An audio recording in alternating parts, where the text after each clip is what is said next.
Okay, good afternoon, everybody. Thank you for joining us at the Calderdale Holocaust Memorial Day Commemoration Event 2021. I am Paul Waterworth, the Equality, Diversity and Inclusivity Coordinator at Calderdale College, and I will be your Master of Ceremonies for today.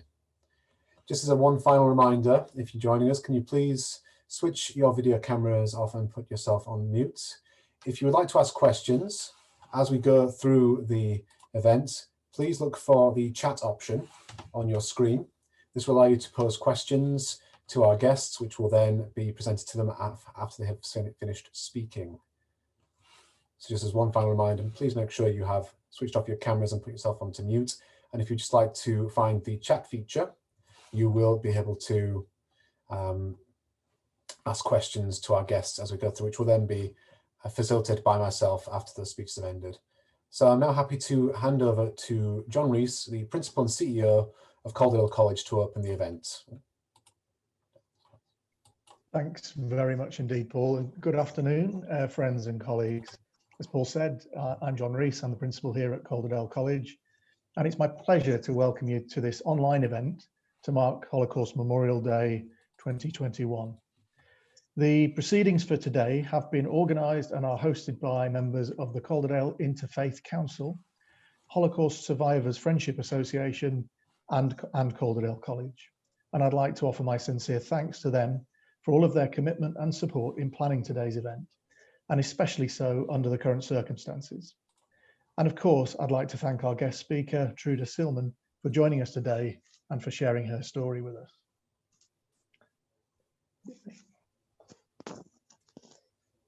The theme for Holocaust Memorial Day 2021 is Be the Light in the Darkness. It encourages everyone to reflect on the depths to which humanity can sink, but also the ways in which individuals and communities resisted that darkness to be the light before, during, and after genocide. One wonderful part of being human is that all of us carry multiple identities based on our race, gender, ethnicity, religion, sexual orientation, or other things that make us all unique.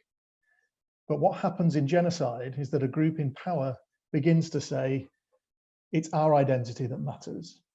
And if you're not this identity, then you lose your rights. That may be that you can't vote. Maybe you can't stand for election to office. Maybe you're not allowed to teach. Maybe you can't be a doctor. Maybe you can't go to school. And then maybe, if you get to that final point, maybe you can't exist. Be the light in the darkness is an affirmation and a call to action for everybody marking Holocaust Memorial Day today. It is important to reflect on the world around us. Whilst we could look at the horrific events of the Holocaust and other genocides and view them as the mistakes of yesterday, believing that we have moved on as a society, there is still much darkness in the world. Genocides continue to this day, and issues of racism, homophobia, and religious discrimination and persecution are all happening right now in our own country and beyond our borders. If we can begin to understand that things can sometimes transform, if we can begin to understand the things that can sometimes transform ordinary people into the perpetrators of extraordinary evil, then that understanding can give us a chance to prevent that behavior, to educate, and to enable us to share. The great hope that events such as today bring is that genocide is a human problem. It didn't come from somewhere else. We created it. We still create it. But we should know that if it's a human problem, then it has a human solution too. Today, we welcome survivors of genocide, not only the horrific events of the past, but we also recognize those that are seeking asylum in our country today and who are at risk from the ongoing threat of genocide. Today is a day for everyone, and I hope those in attendance, together with millions of people across the world at other events, will continue to join together to keep learning and to take care and action to create a safer future for our communities. So welcome once again, and thank you all for taking part in what I'm sure will be a very thought-provoking and I know highly valuable session. These events are a highly valued date in our college calendar, and I'm so pleased that despite the current challenges of the lockdown that we've found a different and new way for the event to take place and hopefully reach an even wider audience. Previous Holocaust Memorial Day events at the college have never failed to leave a lasting and very often profound impression on those hearing from our guest speakers. And I'm sure that once again, we will all learn and reflect on many important lessons from today's event. So it's my pleasure now to introduce you to and also hand you over to our Mayor of Calderdale and the Chair of the Calderdale Interfaith Council, Councillor Dot Foster, who will continue today's event. So welcome, Councillor Foster, and thank you all. Thank you so much, John. Good afternoon, everyone, and thank you from me also for joining us today for what I'm sure will be a very memorable and thought-provoking event. And thank you to John for his words of introduction. Holocaust Memorial Day is a hugely important opportunity for reflection and commemoration, but it also presents possibility and indeed optimism. This year's theme, Be the Light in the Darkness, draws exactly on this. It is both an affirmation and a call to action. It asks us to consider how darkness might affect us all, for example, through identity-based persecution, misinformation, denial of justice. It also asks us how to consider how we might be the light, resistance, rescue, solidarity, highlighting mistruths and injustice. Holocaust Memorial Day was created in January 2000 when representatives of 46 governments from around the world met in Stockholm to discuss Holocaust education, remembrance and research. The attendees committed to remember those affected by the Holocaust and to educate for future generations. They decreed the horrors performed by the Nazis on Jewish communities, Soviet civilians and prisoners of war, Poles, Serbs, disabled people, Romani, homosexuals, Freemasons, Jehovah's Witnesses, communists, trade unions, and many others, an estimated total of 17 million people, 6 million Jews, 11 million others, should never be forgotten. The declaration states that the magnitude of the Holocaust, planned and carried out by the Nazis and their supporters, must be forever seared into our collective memory. This statement on its own is enough reason for our act of remembrance and commemoration today. Much as it is important to remember the Nazi Holocaust, we must also bring to mind more recent atrocities, in particular the genocides in Rwanda, Bosnia and Darfur. The civil war in Darfur, a region in Sudan near to the border with Chad, has led to the deaths of between 200,000 and 400,000 civilians, but estimates vary hugely, and this number could be much higher as accurate information is very difficult to find. An estimated 2.6 million people are still displaced in Darfur, existing in makeshift refugee camps in both Darfur and Chad. The atrocities in Sudan, committed by the Arab militia, the Janjaweed, and supported by President Bashir and his government, have been condemned as genocide by the International Criminal Court and many governments around the world. Despite this condemnation, the civil war continues. The duration of the situation in Darfur has meant that the danger to the population does not just come from the Janjaweed. After 12 years of conflict, the refugee camps are now so overcrowded and volatile, they themselves present a danger rather than a source of refuge. Those providing humanitarian assistance and security have been driven away, and the area is extremely unsafe, particularly for women who are frequently attacked and raped. The lack of international and domestic aid organisations has left millions of people vulnerable to starvation and disease without regular food, water and medicine. Even without a global pandemic and the additional risk from COVID-19, those sheltering in the camps must surely find it very hard to see any light in the darkness of their current situation. It is incredibly difficult to know how to help the people of Darfur or even where to start, as so much needs to be done.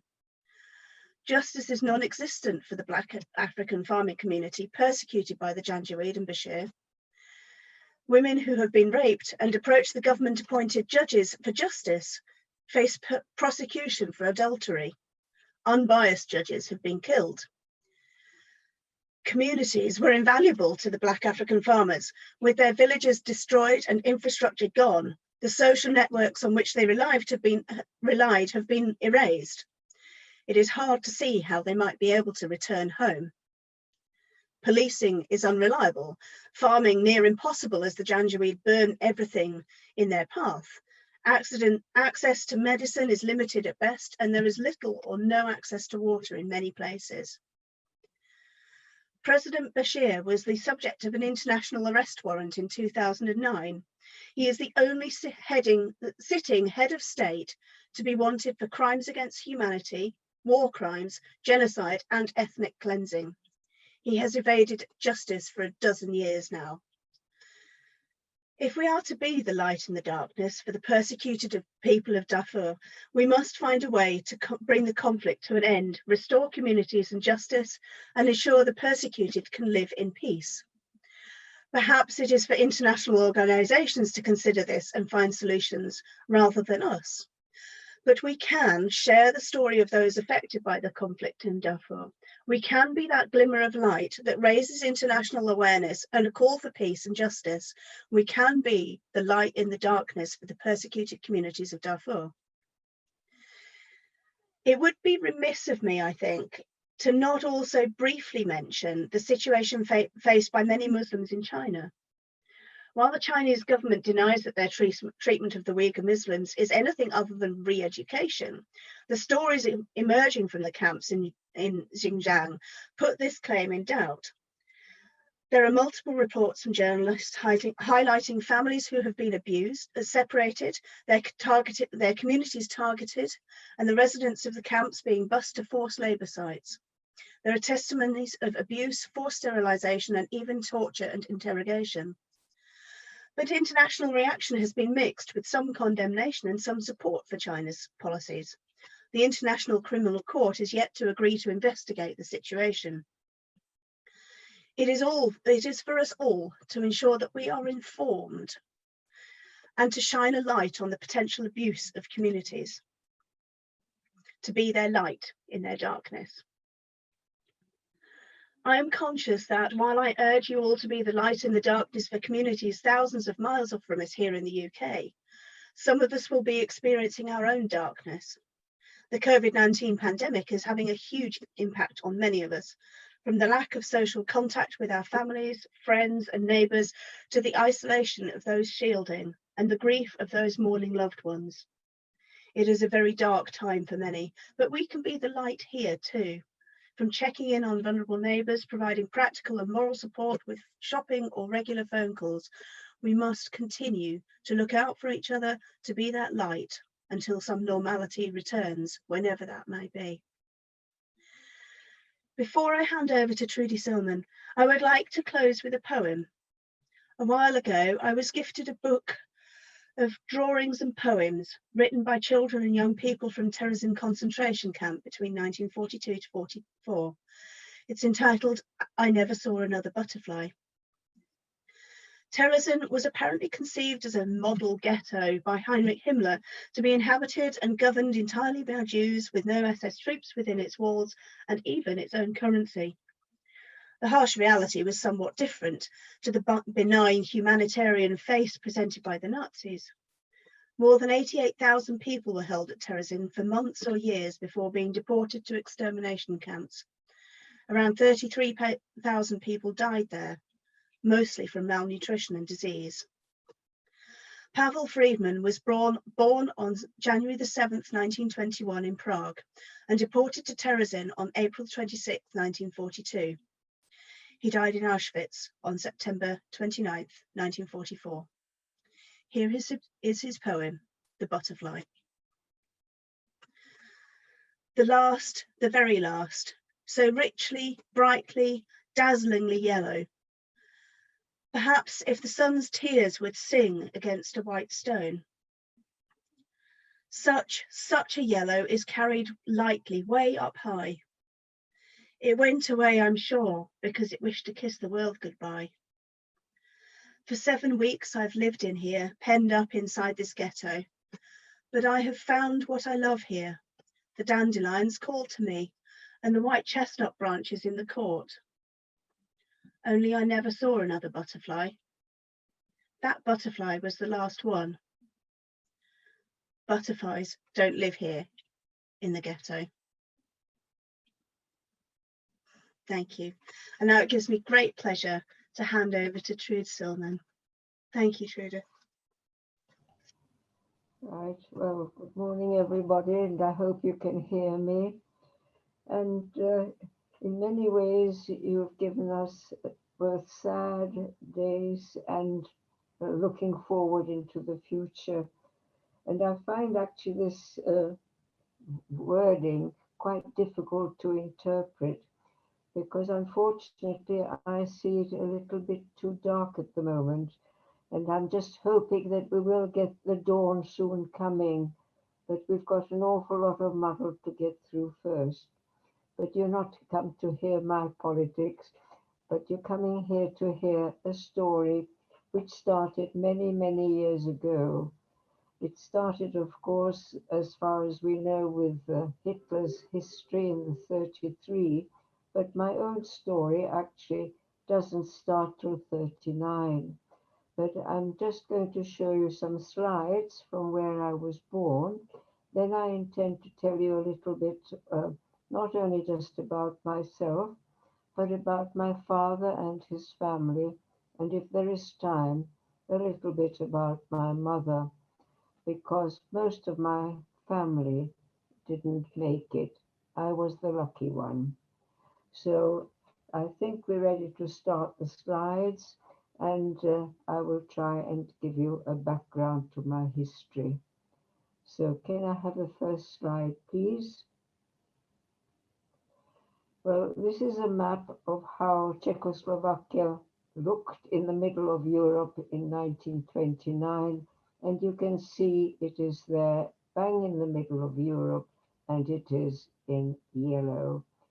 And that is the year I was born, but 1929 didn't only share my birthday, but unfortunately it was also the year of what is described as the Wall Street crash, and that actually took away my father's livelihood 6 months after I was born, but I obviously was never aware of those circumstances.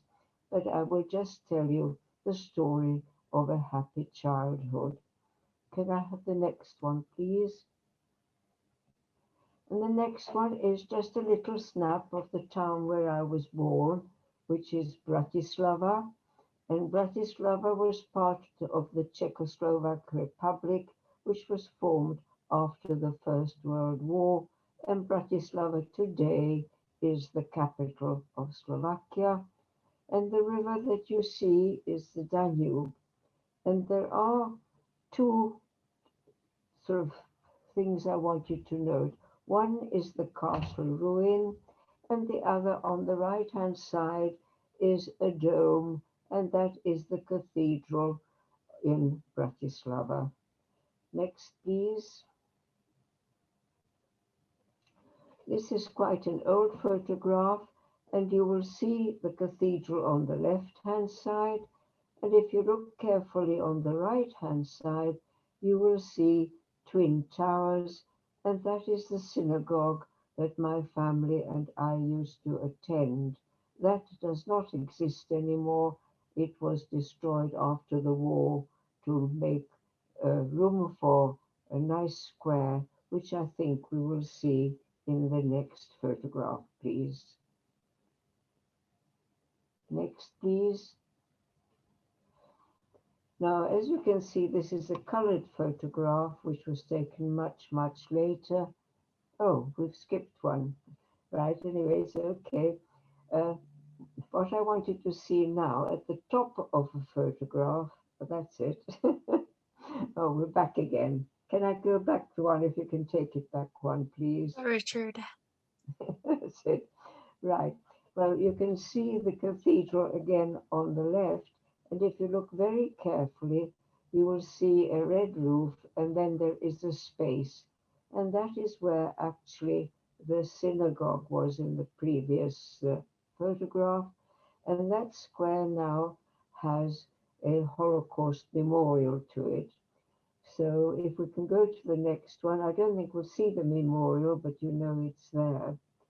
Now, we've come away from the center of town a little further out in Bratislava, and you can see a group of houses, modern houses, and at the back you can see in fact the castle, and that castle was in ruins before. Now you can see it's got a horrible red roof, and it is used now as a museum.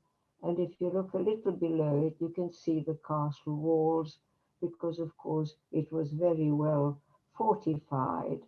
But the perspective is wrong because it isn't quite as near as it appears to be. Now, if we look at the front of the picture, you can see a bright yellow house, and on it is a purple shadow.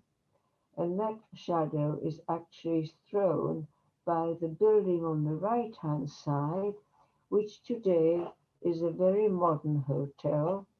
And that is, in fact, where my grandparents' house stood. Now, if we go into the center of the picture, you will see a sort of dark grayish house. And my family lived on the third floor, and you can see the three windows from that third floor. And that gives you some idea how near we were to my grandparents.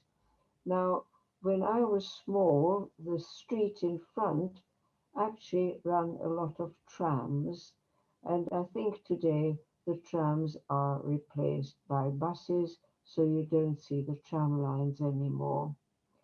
Now, if we go into the next picture, please, you will see a rather old house, and that stood where that lovely hotel now stands on the right-hand side of the previous hotel, of the previous slide. Now, my grandparents, these were my maternal grandparents, and they had an ironmongery shop, which you can probably just make out on the ground floor. And it goes round the corner.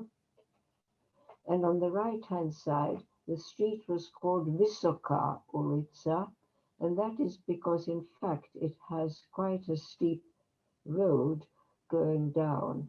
And on the other side, where the shop is, where it's a little darker, this was another street, but that was on the level, and hence you've got that sort of photograph. Now, on the first floor was the living quarters of my grandparents, and they had a beautiful flat. And what was rather strange was that they even had a garden. And how this worked was this building actually is sort of hollow in the middle. And my grandfather loved gardening, and they had a sort of roof over the shop, which had a glass window, and around it had flower beds. So it was very nice, nice little garden. And my grandfather not only looked after a lot of geraniums, which he loved, but there was also a pond in there. And I used to love seeing the goldfish there. So in fact, as I was a small child, I used to love coming over and sleeping over at my grandma's. I liked the garden, but in one of their rooms, they kept for visitors. They had a huge Bible, and it was one of only four in the world, I believe to think about it. And it had lovely illustrations, and my grandmother would show me this. So I used to have a great time. And then on the floor above lived my uncle, my mother's brother, who helped my grandparents run the shop. And on the very top floor, which you probably may just make out, in the roof space, there were two flats which they used to rent out.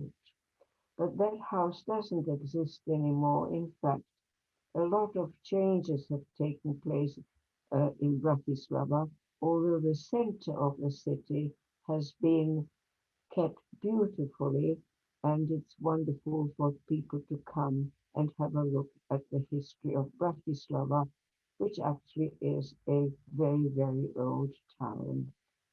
Right, can we have the next one, please? Well, I've introduced you to the town now. Now I want to introduce you to my family.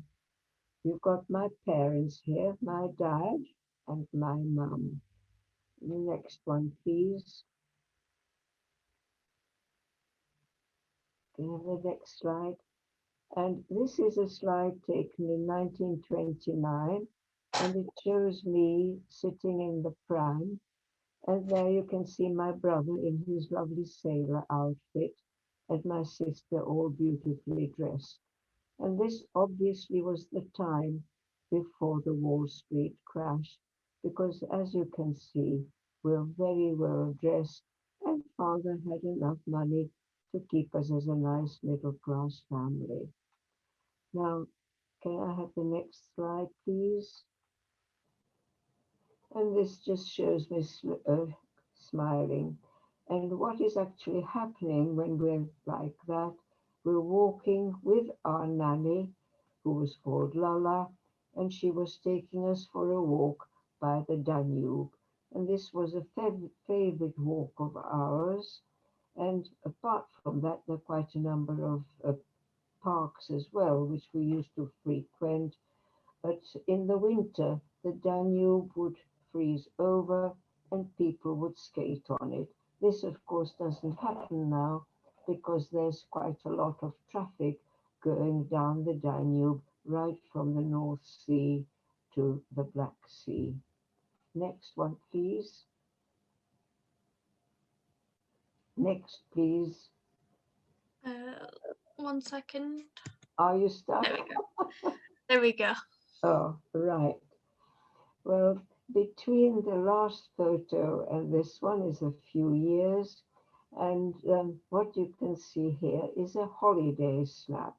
And the reason is my dad couldn't afford to take us on holiday. But there you are, there's my grandparents, my mother's parents, whose shop we looked at before. And they were well off and they actually would take us on a holiday. And here we are on a lovely holiday in Austria, enjoying a lovely walk. And you can see Grandpa with his lovely moustache, and there's Grandma, and I'm squashed between her and my mum, my brother Paul, sister Charlotte, and Dad with his walking stick, and Grandpa with his walking stick. And they didn't need walking sticks because they both walked very well, but it was a fashion accessory in 1929, and all the gentlemen would walk with a walking stick. And here we are enjoying a lovely holiday with our grandparents. Between that sort of age and from when I was young, we had a nanny and she looked after me just for a couple of years. But after that, my mum would look after us, and I had a very happy childhood. I went to a kindergarten, and of course, like we had holidays, and we used to be taken for walks by my dad every Sunday. We used to have a walk, and it was basically a very happy childhood. Now, can I have the next one, please?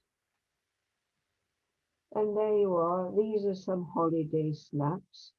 And these were taken when we went to Yugoslavia. And you can see we're having a lovely time. I'm sitting there on a wall near the sea with my brother. And on the other side, we were walking through from our hotel to the beach. And we're already dressed for the beach where we would go and swim and make sand castles or whatever else we did. Next one, please. Well, I've changed the scenery altogether, and this is 1934, and you're now going to meet my grandma from my father's side, and she's the lady in the middle with glasses on. And this is a sad picture in some ways, because we are here in a small village called Barber, where my grandparents had a farm, and my grandpa had just died, and some of the family are here being taken for a snap after the funeral. But it is an interesting photograph because the children sitting on the front, we all survived, and then my brother is sitting on my father's knee, whose face is hidden.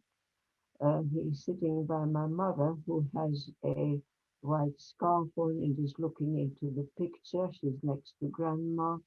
And on the other side is another young lad sitting on his mother's knee.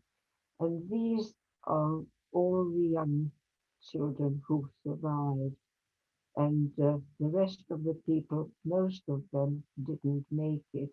And I'm not going to go completely through this list because I'm going to tell you a little further on about everything that happened to my father's brothers and sisters.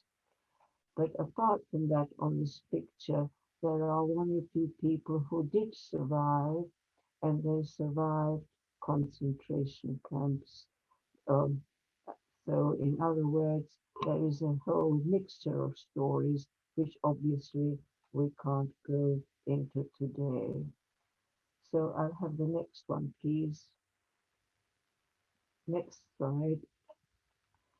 Well, I'm now about 6 or 7 years old, and the building you see was my school building.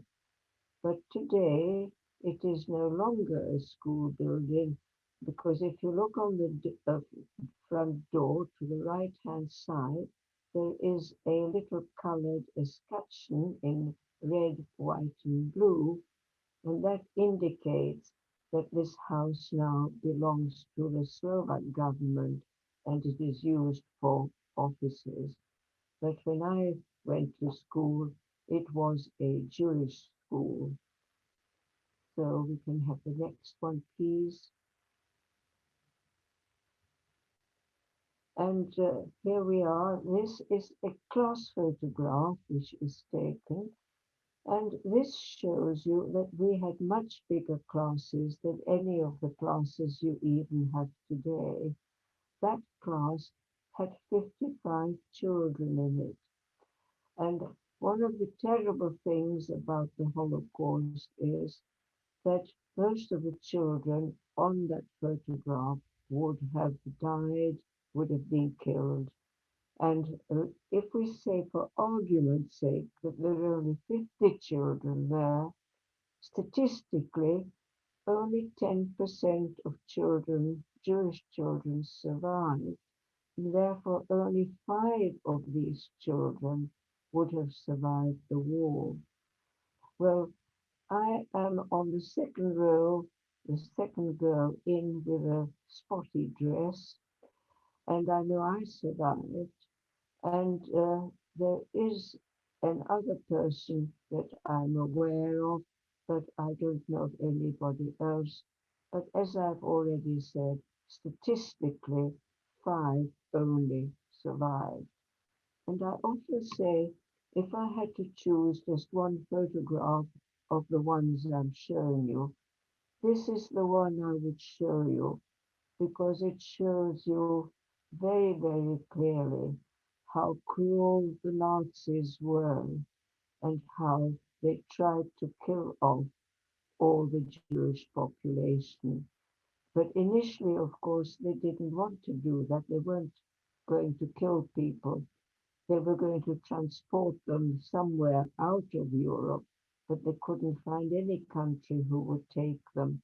And therefore, as they wanted to make their particular country free of Jews and gypsies and people they didn't like, the only thing open to them at the end was, after some suggestions, that they should try and kill them. And they did a very, very good job initially, but I'm pleased to say that they didn't quite manage to eradicate all of us, and hence we have a minority of Jewish people in England.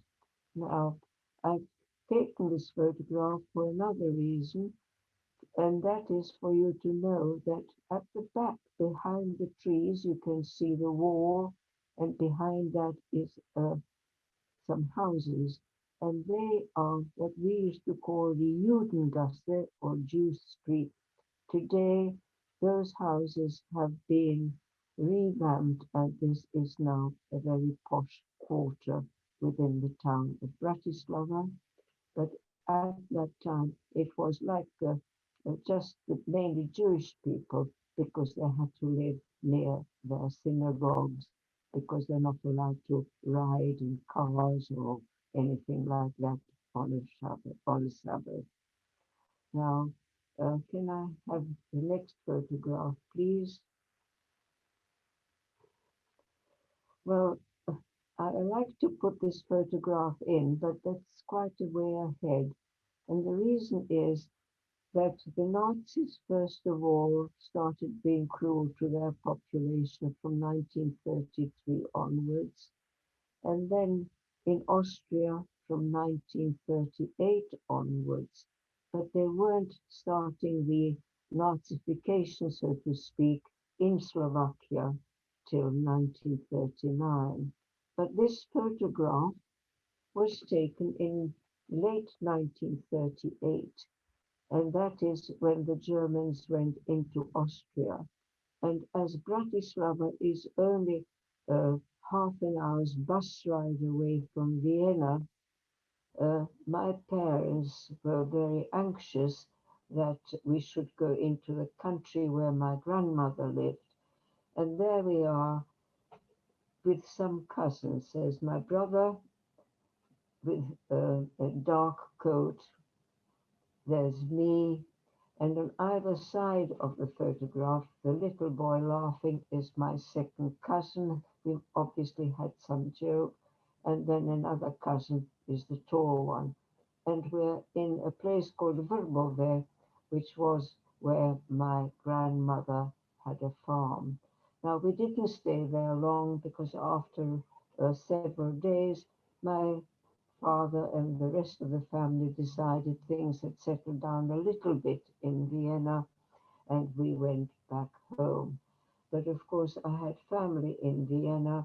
My father had two of his siblings and their family there, and we were getting, or at least the adults were getting, very anxious about the situation.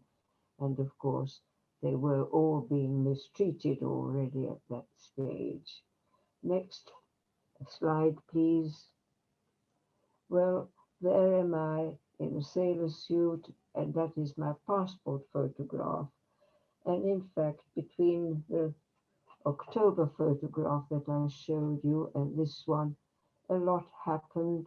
And one of the things which happened, my sister already left on the 1st of January 1939 to come to England, and she went to a Jewish family in London who looked after her. But of course, we haven't the time to tell her story. And I was at home going to school, missing my sister, and I could feel things weren't quite normal at home. But I went to school, and eventually one day our schoolmaster said, well, sorry, we can't carry on with school this morning. Go home as quickly and as quietly as you can. And that was the time when the Germans came into Slovakia. And from that day onwards till I left home, I didn't go back to school. But I stayed at home in the flat, feeling very nervous, and I've spent my time reading and looking out at the street and feeling very, very nervous. And then one evening, about 2 weeks later, my mother said to me, well, tomorrow morning you will be going to England and you will be traveling with your aunt Gitta and her daughter, your cousin Vera, and you're going to England. Well, that's where my English and refugee story will start. So we can now go to the next photograph, please. And before I arrive in England, I just want to tell you about a rather horrible journey. The journey from Bratislava or from Vienna to London should have taken about 24 hours. Unfortunately, it didn't. It took 4 days. And all I can say about my aunt, she must have been really in a terrible state and worry because she had two small children with her and 7 pieces of luggage. And the journey was not easy because at that time we had to travel right across Austria and Germany before we could get to Holland because Holland was still, we still weren't at war. But every so often the Germans would come on the train and they would make us get off the train and they would take people away and there were always fewer and fewer people on the train. Anyway, the only clear memory I have is of being in Cologne. And Cologne is already a long way into Germany. And I remember we were in a waiting room at the railway station, and it must have been evening. It was dark, and we were the only people in the waiting room, my aunt, my cousin, and I. And we were all hoping that there would be another train in the morning that we would be able to get. And we were lucky, a train did come, we did get on. We were taken off it and put on another train, but eventually we arrived in Holland. And there we were met by some lovely volunteer ladies who gave us drink and some food and made sure that we got onto the boat train. And then we came across from Harwich to Harwich and then on to London. And in London, um, we were met by my aunt and uncle who were going to take us to the boarding house where we were going to stay for a few days. My aunt and daughter were going to a family in Knightsbridge where my aunt was going to be, I presume, a domestic servant, and I uh, eventually was going on to Newcastle to a very nice family who had offered to shelter me. And this little card, which you see on your screens, actually says that I've got to be polite and I've got to behave myself. And eventually, I will show you the next slide, please, which says in the middle of the first paragraph, or rather the end of it, that I'm allowed to stay in Britain till the 30th of June 1940. In other words, I should be going home by that time, but unfortunately that never happened because I had nothing to go back to. So can we have the next slide, please? And now we're going to come to quite a different period because, first of all, I go to Newcastle to this lovely family who'd offered to help me. And I must also tell you here that it cost, you had to give the government an amount of money, £50 they had to put down, which today doesn't sound much, but it was a lot. And that £50 would see me back to travel back home. But the family I had belonged to a Methodist group, and the Methodist group actually raised that money. And then the family I went to had offered to help me, and I went there and I lived with them. Unfortunately, I didn't speak English, and I came from a centrally heated home to one of those tall buildings which were freezing cold. Couldn't speak a word of English. I'd never eaten English food, and also they had a dog, and I hadn't lived with dogs. So, and of course, the most important thing, I missed my parents and family. And I was so unhappy that after 6 weeks, this lovely family contacted the Czechoslovak Refugee Committee and asked what could they do about this. And the answer at that time was, well, Trude still had her aunt and uncle in London waiting for a boat to take them to America. Perhaps it would be better if Trudy came back to London. And that is what I did. And I went to a nice little county school in London, in Finchley. And I didn't stay there very long because war was declared very soon after that. And then I became an evacuee because we were given the option to be evacuated or to stay in London. And the photo you've got there is my aunt and uncle thought it would be safer for me to go as an evacuee. And I'm in the back row, second from the right, looking a bit miserable. And I came to Rickmansworth with the school where I stayed actually for a year. And we were hosted by another school, but here, as you can see, the younger ones are at the bottom and the more senior ones go towards the top. And on the very far left-hand side, you can see two of our mistresses. There's Mrs. Hall, and she was my form mistress, and she helped me a great deal. And the reason is because I had done more arithmetic than the children in my class.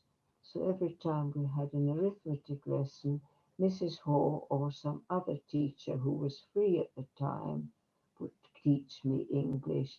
And it didn't take very long before I was able to converse quite fluently. And standing next to her is Mrs. Gibbs. She was our PE teacher. And on the somewhere on the photograph, I think there is another teacher who was our singing and music teacher. But there you are. That is a school in Rickmansworth, and then we can see the next photograph, which shows you a classroom, how we were.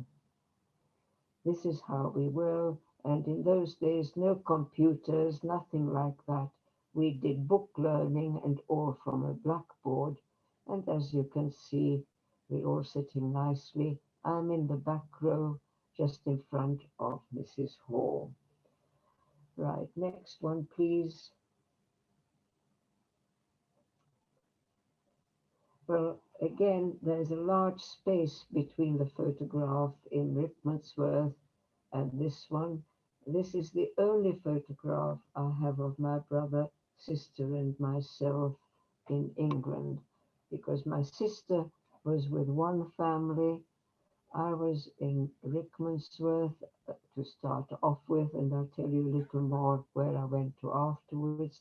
And my brother, who was already 18, wasn't able to come over as a child. He had to come to a job, and he was working at a farrier's, because in those days people wore fur coats, but actually at that very time farriers didn't make fur coats. They were making leather jackets, helmets and gloves, which the Spitfire pilots used to wear because they had no heating in the Spitfires, and that was his first job. But between getting evacuated and coming to Rickmansworth, eventually I leave Rickmansworth, but I lived there throughout what we called the phony war, when in fact nothing was happening in Britain because all the fighting was on the European mainland in France, and therefore we didn't have anything till the following September, when of course the Blitz started.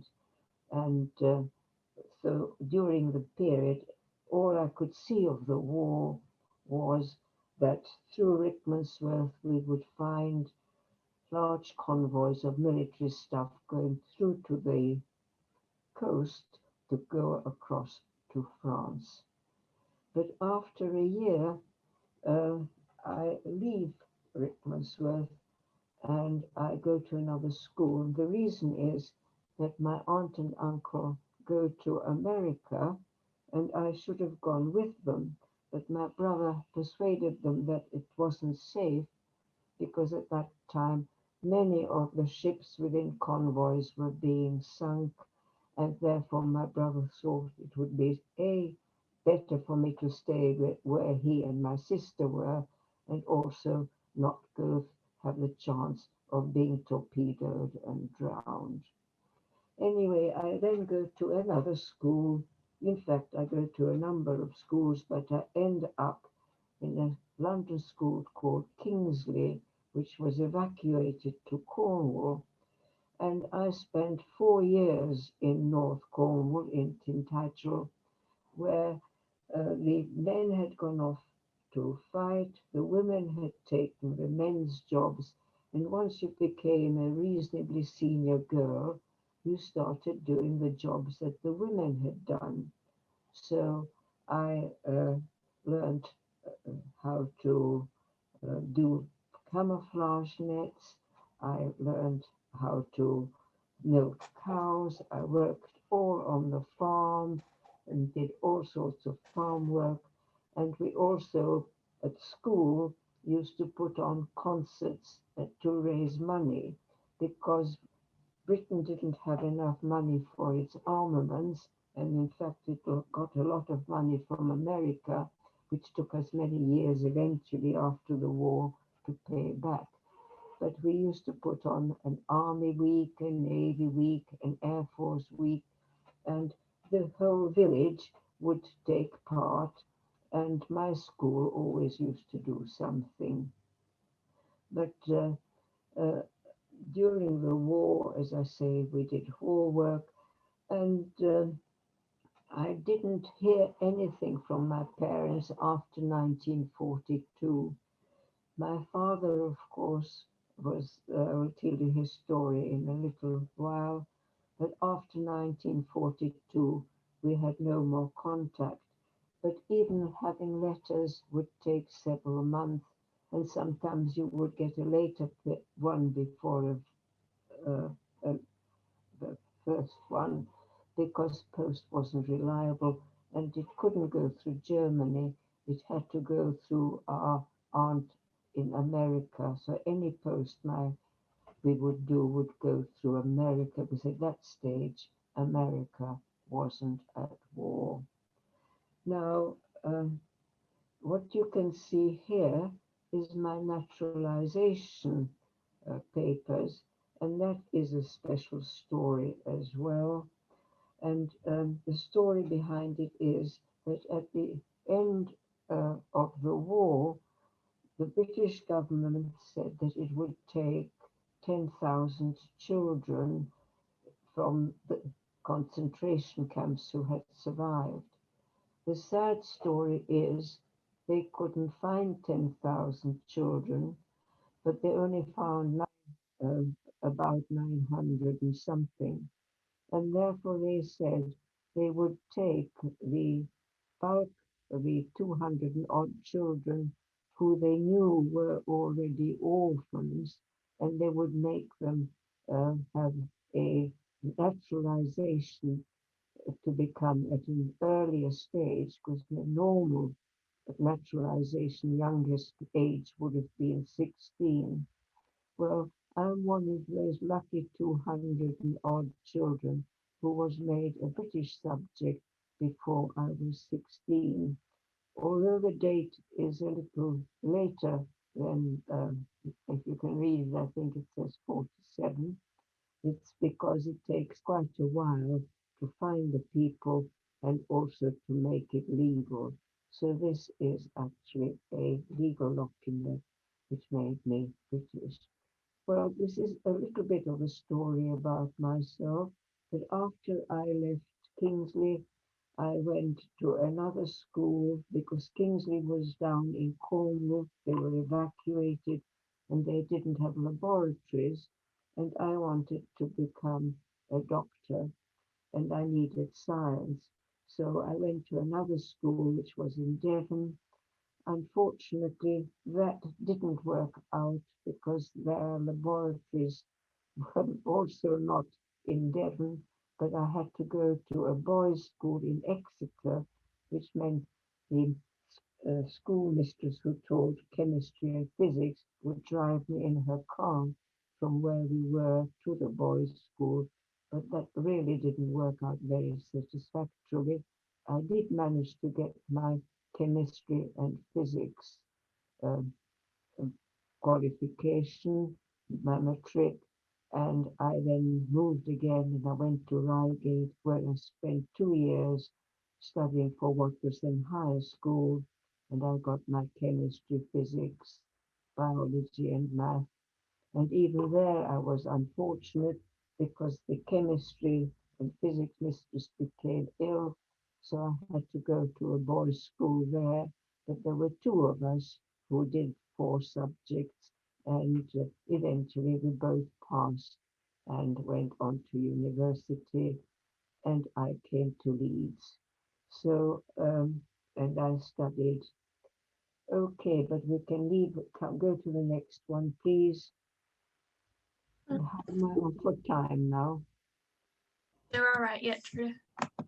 And I have the next slide, please.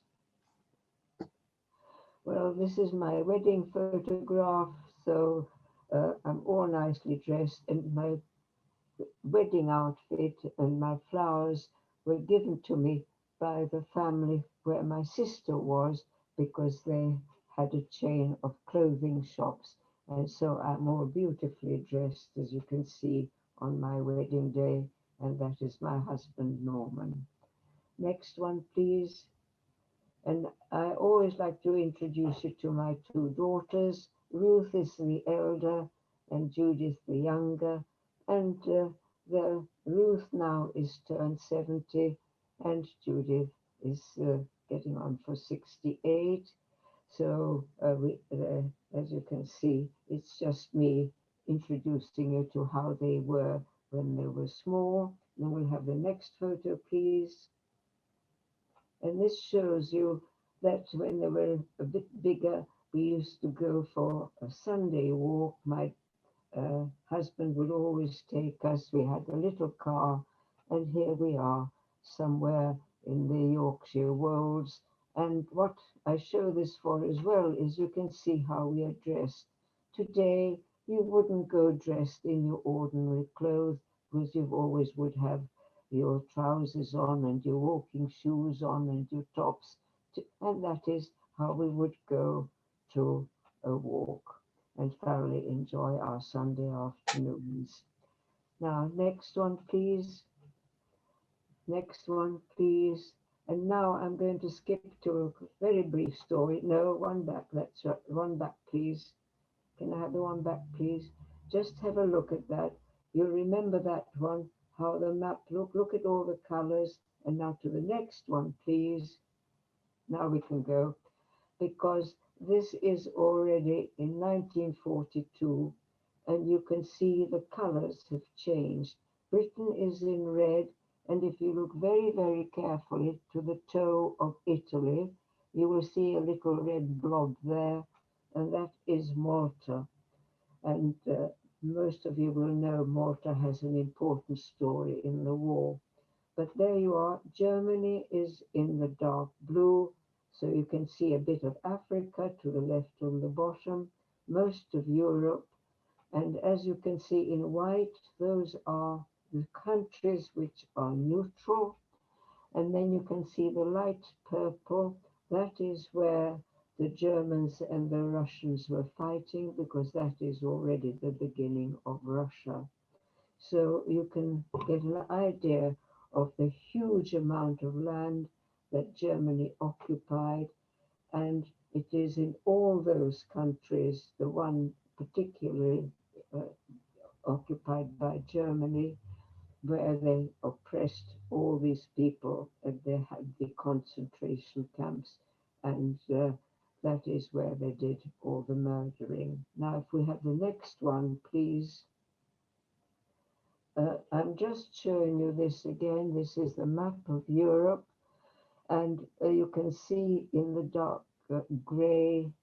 Uh, in, in fact, most of this is Germany, and most of you have heard of Auschwitz, but there are many more concentration camps. And if you look towards the right in Poland, you will see the swastikas in a red circle, and they are called the killing camps because this is where they used to bring all the people they would gas and initially before they had the gas chambers, which didn't happen till 42, they would shoot them and murder them by other means. So as you can see, Poland has the killing camps. If you look at the black swastikas, those are concentration camps. And what I want you to see is they are everywhere. And the reason why they're black is that they used to not try, they didn't do the killing like they did in Poland, but it doesn't mean to say that they didn't murder people there as well, because here people were starved and worked to death, and they lived in very unhygienic situations. So many people died. And of course, if they couldn't do the work, they were removed and taken to be killed. But what I want you to realize is that on this particular uh, photograph, there is only Theresienstadt, or Terezin, which is towards the top of the Czechoslovakia, but that is not the only concentration camp in Czechoslovakia, because in fact I'm going to tell you a story later on about my mother. But this one is also showing you some other ones which I will mention later on. But we can go to the next one now, please. Now, very briefly, this again is taken at my grandfather's funeral.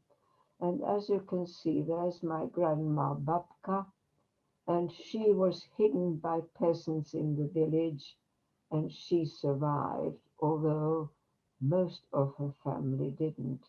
Standing behind her is her youngest daughter, Aurelia, and she actually is the only one who is not in Europe throughout the war, because in 1929 she married an American, and she was trying her utmost to rescue her brothers and sisters, but unfortunately there is only one person on this photo who managed to get to America, and that is my aunt, who is standing two to the right of Aunt Aurelia, the one uh, again in the back row.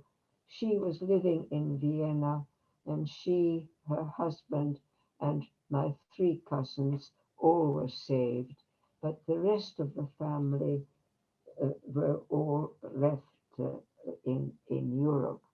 Now, my father's story I'm telling you a little later, and sitting on the right-hand side of my grandma is Aunt Rosie. She also lived in Vienna because, I'm not sure whether she died in a camp or she died of natural causes, but she died very early on in the war, I know that. Sitting on the other side is Aunt Ruda, and she died in Auschwitz. Sitting next to her is Uncle Friedrich, and he and his family lived in Budapest. And as you probably know, the Germans didn't go to Hungary till 1944, and he survived, as did his wife and one of his children, although the other child, his son Bandy, died on a death march. Now, if we go into the back row, there's Uncle Carl, who is between my aunt who came to America and the one who lived in America. Uncle Kai was killed very soon after Auschwitz was opened, so to speak. In fact, I've got his details that he was killed 3 weeks after my father. Now, if we go to the very far end, we've got Aunt Shari there, and she lived in Budapest. And there's this very sad story there because she had two children, and one of them served on the Judenrat, which was the council who had to select the people who were sent off to the concentration camps. And she was in the terrible position of having seen her mother selected and sent to a concentration camp, and she never ever got over that. Now, standing next to her with a moustache is Uncle Shandor, and he is the only one who went east. He's a doctor, and he went to Russia, and he joined the Czechoslovak contingent within the Russian army, who eventually come and liberate Czechoslovakia. He comes home to his own village where he had his practice, and he found that his wife and daughter had been murdered. But he has a nurse. Her husband had been murdered in Auschwitz. She and the two of them marry, and they decide not to have any children. So that's a sad story there. And Aunt Aurelia, she lives in America, and she does her best, but she couldn't save these people. And then, of course, we come to my father.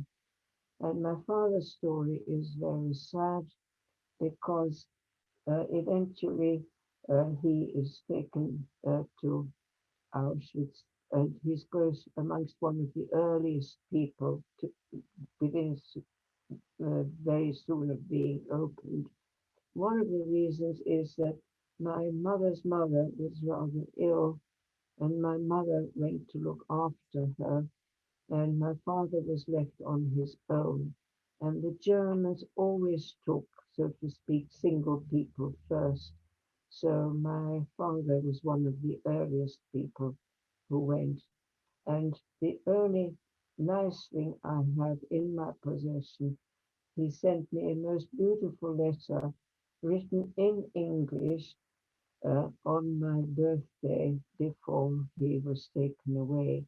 And he didn't naturally speak English, but while he was, so to speak, uh, just sitting in his room, not being able to do anything, no business or no income and nothing, he taught himself sufficient English to write me this beautiful letter, which was the last thing which I had from him.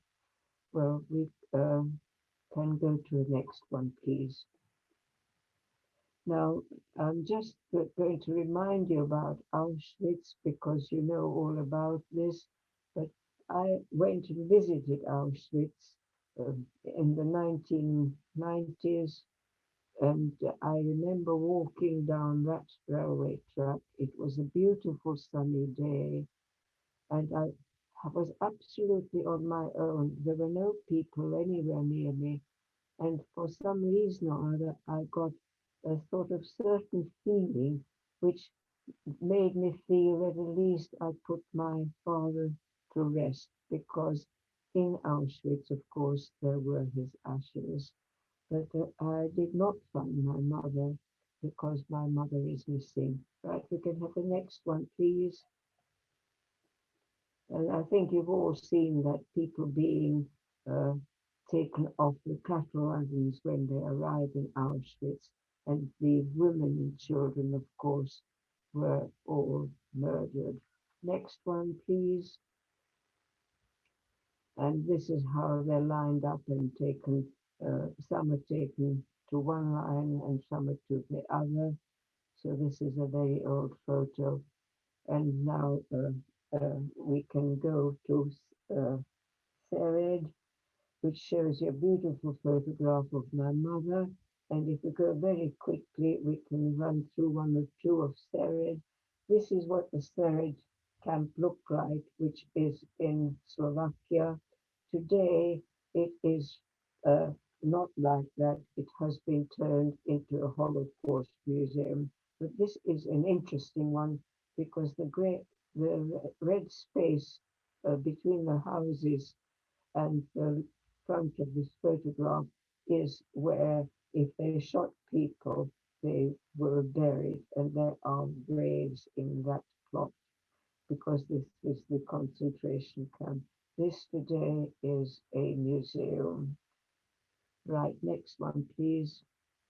Right, well, that is the end of my slides. I don't know how much time I've got, so I can tell you a little more if you have the time. If not, we can stop there. If you'd like to talk some more, Trude, I'd be more than happy. Just a reminder to everyone, if you are wanting to ask questions during the meeting, I'm just going to see if I can get it on my screen here. It's sometimes a bit difficult. You can use the chat feature. I'm not going to show it there. Just pose some questions into the chat, and we will pose them to Trude when we're ready. But just whilst we're waiting for people to pose questions, please do continue.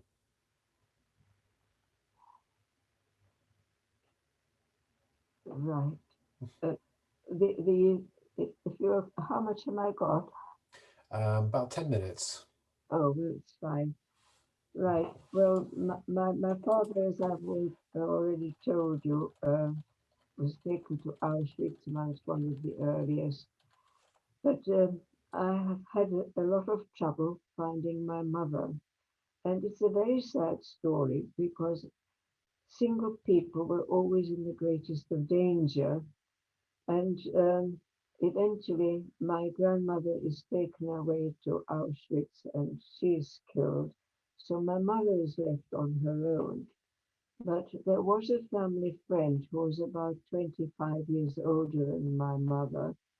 And my mother marries him. It's basically for safety reasons.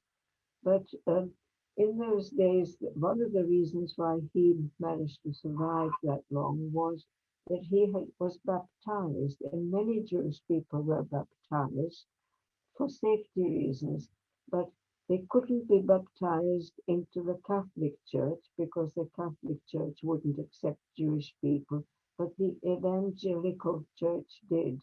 So he became became into the Evangelical Church. And my mother, therefore, also became a member of that church to be married. And therefore, both of them were able to survive a bit, but they were constantly having to report every day to the police station. And eventually, it stopped. And I have no idea what happened to her. But all I know is that in December 1944, she and her second husband were taken to Cllr, which already was a concentration camp at that stage. And from Cllr, within 3 weeks, I know that my stepfather, whom I never knew, was taken through Germany, and he was taken to a concentration camp in the north of Germany.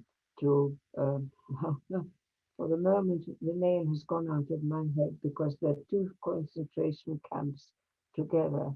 One is for women and one is for men. Anyway, he's taken across there, and I found many years later the information that he was killed in Auschwitz within 3 weeks of being taken from Auschwitz to this particular camp. Now, sorry, I said Auschwitz, I said from Cllr. He was taken from Cllr to this particular camp. Now, what happened to my mother, I don't really know. but I've spent a lot of time trying to look for her. But as I said, there were 4 transports from that camp, and 3 of them are documented fully, and you can find all the names of the people who were taken to them. And unfortunately, the last one, which I think is the one my mother would have been on in January 1945, no documentation has been found until now. But I know, and I think, and I believe that she was on what was the only women's death march. All the others were mixed sex ones, but there was one. And this death march with the women has a most horrendous story because it starts in Auschwitz. And I think the people from Sered were taken to Auschwitz, and also the people from Hungary were taken to Auschwitz. All these women were collected in Auschwitz, and then they could have been transported by open cattle uh, carts, uh, they didn't have proper trains, they didn't have proper food on the trains, and they also could have walked, they could have, I just don't know. But all I know is that this death march had 1,500 women on it eventually. And why I think my mother was on it is that many years later, I discovered, somebody made me aware of the fact that there was a tiny fragment of paper at Ravensbrück, which was the concentration camp where they eventually ended up. And that paper didn't have a name, but all the other facts fitted to my mother, the right age, that she was a nurse, and all the rest of it. But I can't prove it. But on that assumption, I started following what happened to the women who'd come on that transport and arrived at Ravensbrück. All I know is that many women were killed getting there, but they only arrived at Ravensbrück also in January. And between January and May, which was the end of the war, there was this same so-called Women's March continued. And what actually happened, they were taken again, mainly walking, and they were taken by SS women, and they were in trains. The women were on a train, but the prisoners had to walk. And they spent their time walking down Germany, and the idea was they would go west to Germany because Germany already was beginning to lose the war. But nobody was in touch with the people who were taking these people down. So the German guards had to make up their mind where to go.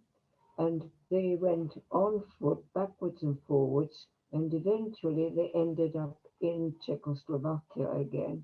But this time they were right at the southern tip in Bohemia, which is almost near Mauthausen, which is the concentration camp in Austria.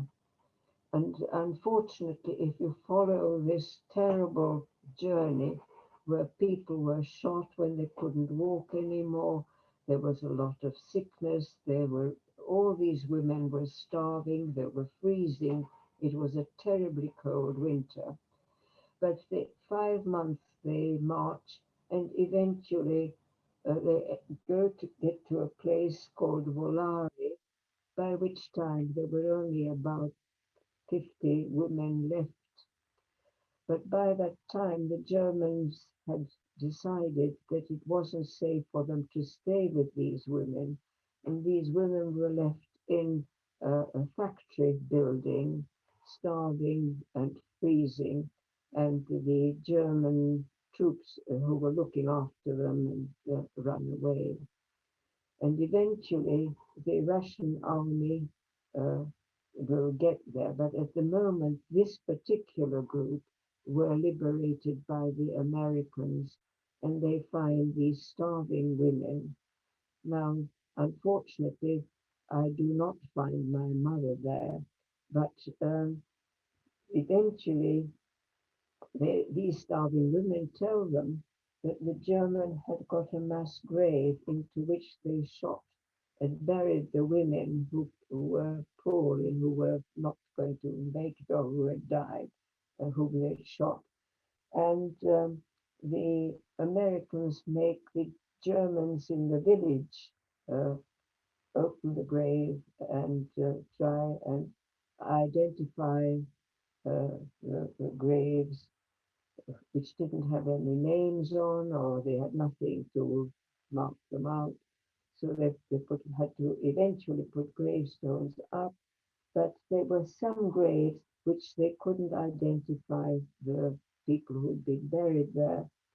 And one grave had a name which I thought could have been my mother, and I almost got to the stage of going through the motions of having it opened up uh, to make sure that by genetics we could prove we were related. Fortunately, I did not do that, because by doing further work, I discovered that the woman in that grave was actually a Hungarian lady who was 10 years younger than my mother. So in essence, I have not found my mother as yet, but uh, it is only now that the records are going to be checked, and they are checking for people who were never found on that last uh, transport on which my mother was. So I'm hoping they will be able to identify eventually what happened for her, and I'll be able to put her to rest like I did my father at Auschwitz.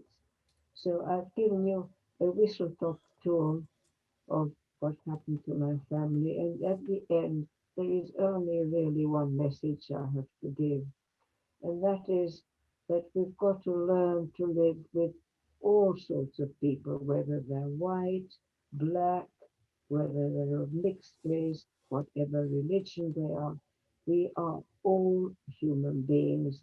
And for those of you who do a little bit of biology, I'm sure you realize that we're all the same under the skin. And all we can say is that hopefully we'll learn to be more tolerant and have peace. And the other thing, of course, as you can see now, we're all in a terrible state with this terrible COVID. And hopefully as many as possible survive, and we will come out of it with a better world, being kinder, more tolerant, and have a better future for all of us. And thank you for listening. Thank you so much, Trude. We have a few questions, so just put them to you now. How do you feel towards Germany today? Well, Germany today is probably the least anti-Semitic country in Europe. They took their lesson to heart. After all, it was only the Nazis who made them do the horrible things. And hopefully, uh, although things are not as good there in Germany now as there were, but we're all suffering at the moment. And due to suffering and inequality, and we know that the inequality in Britain has widened, and inequality always creates situations where we get polarization, and the Jews have always considered themselves to be scapegoats. And if some of you know your Bible, and you go back to Abraham, he was happy to say to God, I will let you sacrifice my child. And he was going to, but he didn't in the end, because there was the ram in the thicket, and God said, you can sacrifice the ram. So that is a scapegoat, and the Jews feel that they have ever since early days been a minority where people have always blamed them for everything. And quite honestly, we're no different from anybody else. We have baddies, we have goodies, we have in-betweens, and all of us want to live as good a life as possible. Just got Kirsten has just posted. I'd like to say thank you so much for sharing your story with us. Nadeem asks, Trude, a very moving account, thank you. My question is, there have been a number of genocides since this time, and we continue to say never again. Do you think we have learned from these atrocities? Well, I'm a little bit of a pessimist, and I think we go around in circles. People get better and then they get worse again. And this seems to have happened to the Jews because, for example, the Jews lived happily in England, and then Mr. Cromwell said, out you go, you're no good to us. So we went out, then we came back again later on, and then we were thrown out again. And then even in the beginning of 1939, the Jews themselves in Britain didn't want to have extra Jews because they thought it would cause problems. But eventually things worked out better. But now we're going back into a cycle again where there's more anti-Semitism because we are going through a bad cycle. We know that there is huge differentials between the very wealthy and the people who are disenfranchised, so to speak, and have nothing. Jenny has just posted, thank you, a wonderful, inspiring talk. Alex asks, you spoke movingly of your childhood memories of Bratislava. Have you visited it since 1945? If so, did you find it difficult? I have been back twice, and I've been back once when it was under a Slovak situation during the nice Czech spring. Then I went back when the Russians were there and things were very tight. And now Slovakia has a tendency uh, it's a very small country. I don't know whether you realize Slovakia itself has a smaller population than London. So at the moment, things are quite tight there. But I'm hoping that things will get better again. But I am in touch, and I should have said to you that the Holocaust Museum in Ceret has honored my family because they have 5 distinct stories which they highlight, and that of my family is highlighted. And I have a little photograph of my mother and the story of the family, and I have that connection, and they are trying their best to teach, and they do teach Holocaust just like we try. Karen asks, I understand that people with disabilities were also targeted during this time. I wonder if you can offer any insight into what happened and why. Well, I wasn't aware of all of this. I've only got this second hand, and that is because Hitler wanted to have a very fit and beautiful country. And it wasn't just Jewish disabled or generally disabled. They killed German disabled as well. And that the German people also didn't know what happened for a long time to their children.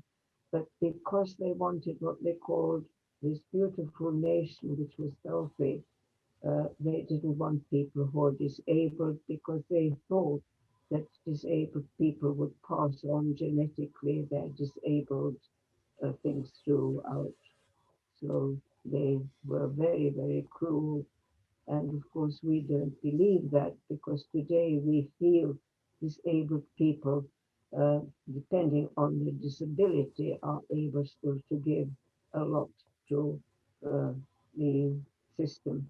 Now, I can't give very much because you probably don't realize I am virtually blind. I don't have any feelings in my fingers, hence I can't use a computer. And I also can't walk properly because I've had a stroke. So here am I talking to you.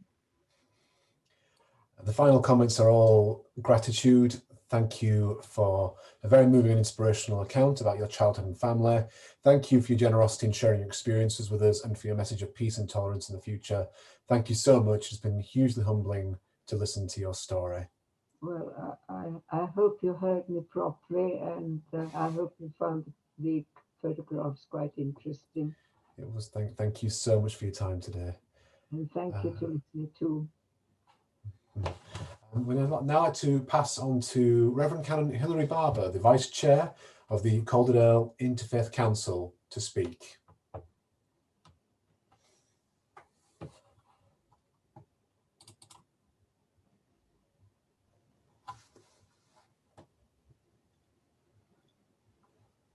Thanks, Paul, very much. I think I drew the short straw following Trude.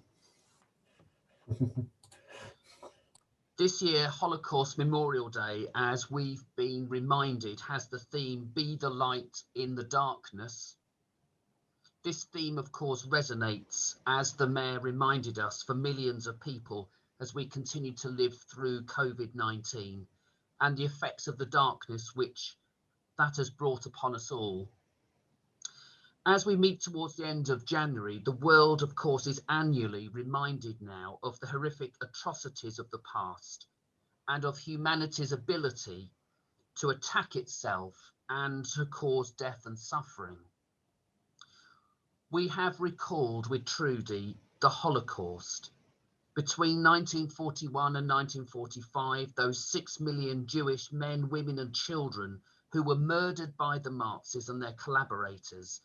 Their attempt to murder all the Jews in Europe shook the foundations of civilization. We recall Nazi persecution. The Nazis targeted anyone they believed threatened their ideal of a pure Aryan race, including Roma and Sinti people, disabled people, gay people, political opponents, and others. We recall Cambodia. From 1975 to 1979, the Khmer Rouge, led by Pol Pot, imposed an extremist program to reconstruct Cambodia.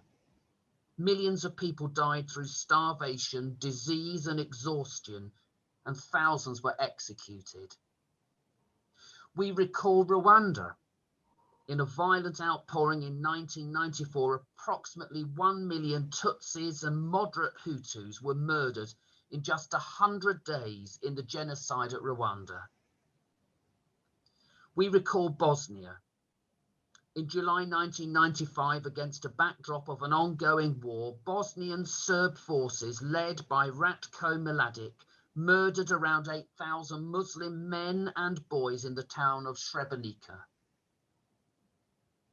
We recall Darfur. In 2003, the civil war began in the region of Darfur. Arab militia known as the Janjaweed attacked Black African people, destroying entire villages, murdering civilians and displacing many more. While we recall these horrendous atrocities, we are reminded that of how the world is today. People still abuse power over others. Many countries continue to live in fear and many continue to migrate. People are still dying and suffering as a result of hatred from one human being towards another. And yet in the darkness, there are signs of hopes and glimpses of light ahead. As individuals, we cannot change the whole world, but we can influence what happens in the communities in which we live. Here in Calderdale, the borough is small enough that people can build strong relationships as individuals and communities. Calderdale is a resilient place where we speak about kindness, encouraging the talented, about being creative and enterprising, valuing what makes us all distinctive as individuals and communities. Here in Calderdale, we try hard to enable the private, public and third sectors to come together for the benefit of the whole community. Here in Calderdale, the faith communities know each other and work well together. Here in Calderdale, we work together to make our bit of the world a kinder and more forgiving place where everyone can flourish. None of this is perfect, but there is a commitment to journeying together and exploring where that leads us. Last year, this event was in the Minster, where a large number of us came together. At that event, the Lord Lieutenant of West Yorkshire and the newest chorister in the Minster Choir came together to light a candle for Holocaust Memorial Day. This candle lives in the Holdsworth Chapel, where we place things that have an international dimension to them. There we can find open on the altar a German Bible given by the people of Aachen, twinned with Halifax at the end of the Second World War, and now for over 70 years of friendship and hope. Here we find 2 wooden candlesticks, a gift from the cathedral in Coac, Tanzania, twinned with the Minster for the last 10 years in friendship and hope. Here we also find another candle, designed specially for the 70th anniversary of Holocaust Memorial Day in 2015 by Sir Anish Kapoor. I hope you can see it. I'm lifting it up from my desk in my study. 70 candles were made to remember 70 years, and were delivered around the whole country, including this one for Calderdale. And now I'm going to try and show you the candle which was made for us last year, which I've brought home from the Minster, so that it's lit for us today.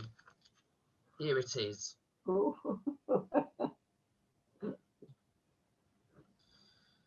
This candle is lit so that it can remind us that light will always banish darkness, and that good will always overcome evil, and hope will always banish fear. I'm just going to finish now by recommending to you a book. It's a biography, and it's the story of Rudi Leavor. And here's the book. It's called From Berlin to Bradford. And Rudi writes, one morning in 1936, the doorbell rang at our flat. 2 men at the door said they were from the Gestapo and wanted to see my parents. They barged their way in and demanded to know which door led to their bedroom. I met them in the corridor, and not knowing who they were, I said good morning and offered my hand, which they shook. They entered the bedroom and told my parents to get dressed and be ready to join them in their car. Well, we shall hear from Rudi at the end of this event, and I commend Rudi's book to you. So now I'm going to hand over to a speaker from the Holocaust Survivors Friendship Association to speak about their work and to introduce us to the Holocaust Exhibition and Learning Centre at Huddersfield University.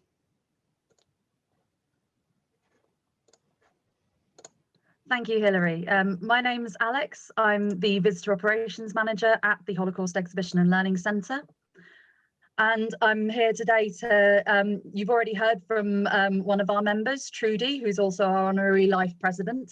And yes, thank you very much from me as well to Trude for your very moving talk.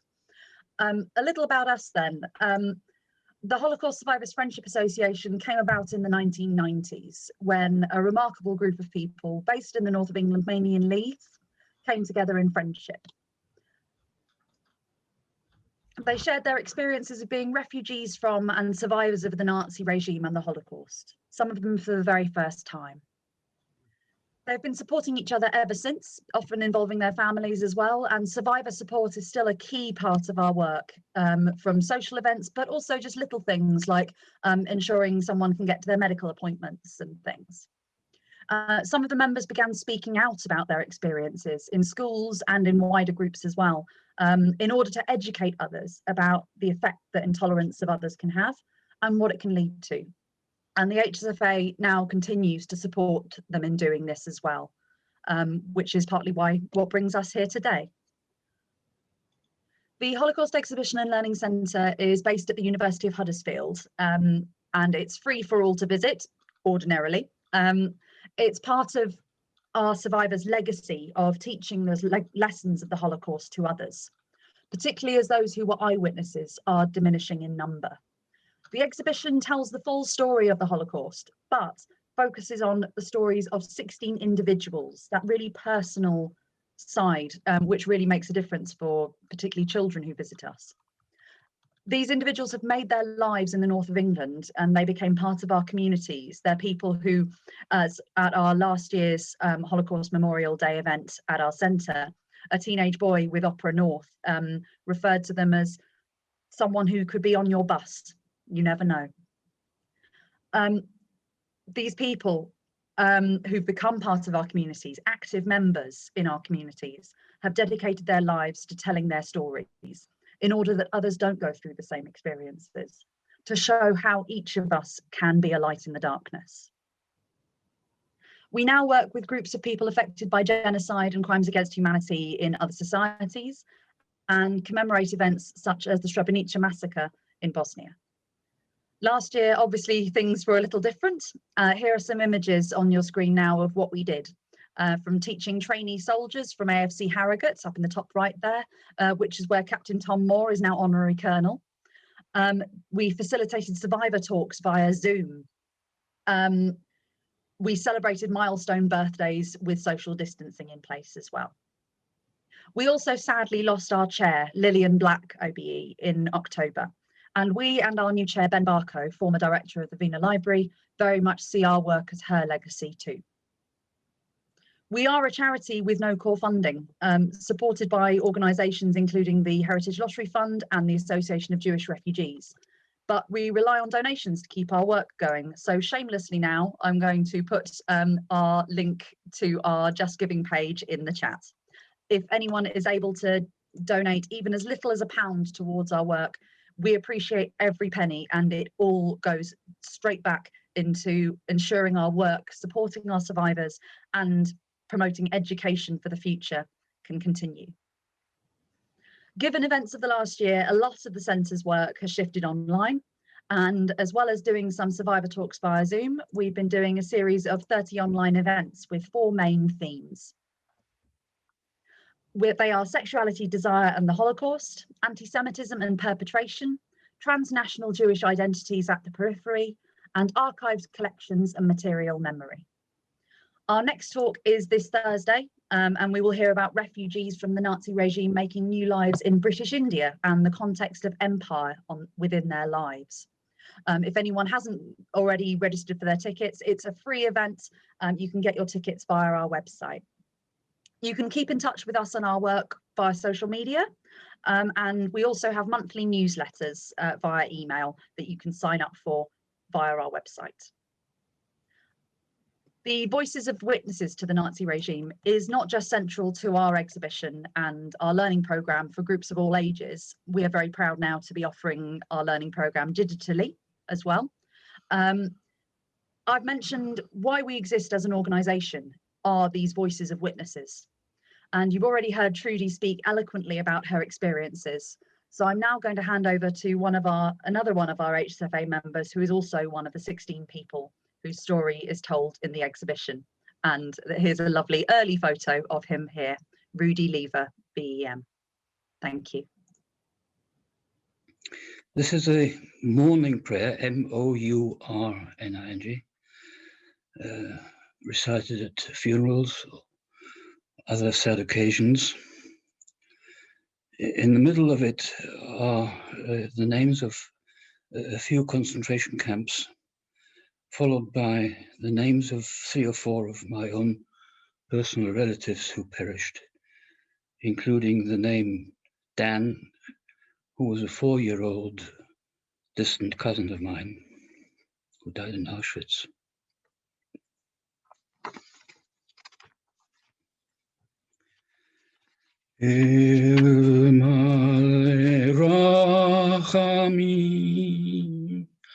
Shuchim Bamramim Ametzimenu Chanechuna Ametzimenu Chanechuna Tachat Kanfi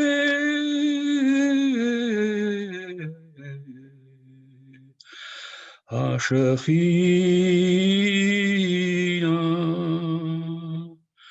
Ma'alot Kedoshim Otohurim Kezohara Kiyamasirim Lenishmot Kol Ele Shehiskanu Hayom Betre Blinker Terezin Buchenwald Dachau Sachsenhausen Bergen-Belsen Auschwitz, Evi, Dan, Edith, Bertha, Yitzhak Affenkraut, Shehalchu Leolamam, Anna Bal Harachemim, Hastirehem Beseter, Bekarecha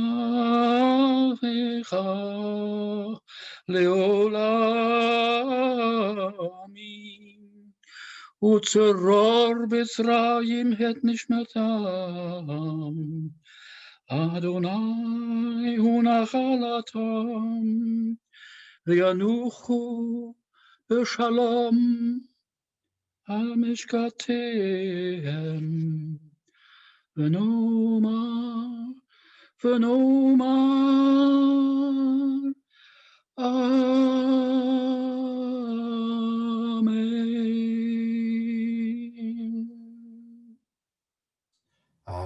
I will ask you, if you can, to unmute your microphones. You should see a request for that now. Go into your screens.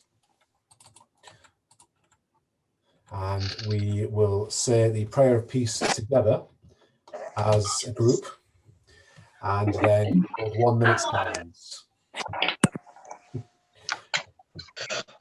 So just give people a moment to come together. So if you could very kindly unmute your microphones and join me in saying the prayer of peace, which should be on your screens now. Lead me, from falsehood to truth. Lead me from despair to hope, from fear to trust. Lead me from hate to love, from war to peace. Let peace of our heart, our world, our universe,